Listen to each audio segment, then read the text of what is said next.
Today I'm going to show you how to make badges for teacher professional development, and this is a badge I created for Twitter. So we're going to go ahead and recreate this image here. You can do it in about 3 minutes. It's pretty easy. First thing I'm going to do is hit over here to File, and I'm just going to ask for a new file, and it's going to be Drawing. Once I have my drawing template up, I'll go to my page setup, and the way I want this page setup to be, again under File, drop down, Page Setup. I'm going to do a custom setup because I'd like this to be a square, and I'll hit custom there, I'll hit pixels, and then I'll just do 300 by 300. That should allow the image to be preserved when I use it in different locations. And now I say OK, and you'll see my background becomes that square. Once I'm there, I'm going to go up here to Shapes, and I'll say Shapes, and I'd like this to be a circle. And one of the things that I like to do is hold down that Shift key, and it allows me to make a more perfect circle. And once I'm there, I can see where I am. I can line it up in my crosshairs, up and down. See those crosshairs coming into play. It's trying to help me align it both ways.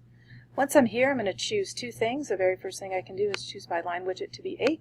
This will start to make it look a little more like a badge. And then since I know it's going to be Twitter, I'm going to add a light blue color there to that background. So now I have that perfect circle. And then what I'm going to do is I'm going to hit Command C and Command V, and you can see it copies that circle.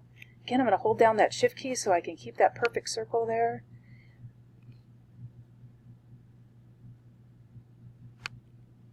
Now I'm working with the second circle, and again I continue to hold the Shift key down, and I'm looking to just line it up. You can see when I have those crosshairs, I have both of them, and I have it lined up just right. I have the vertical and horizontal lined up. You can see it in the crosshairs. I let it go there. That way I know it's positioned correctly. From there, I'll go ahead and search for an image, and I can also change this interior fill color. One of the things to make it look a little bit more like a badge is we can add a dashed line, and then we can change that interior color to maybe something a little softer. So now I have this kind of shading. Now I'm going to go up here and add an image. From the image, I'm going to do a Google search for a Twitter bird. Type Twitter bird and search. I like this one.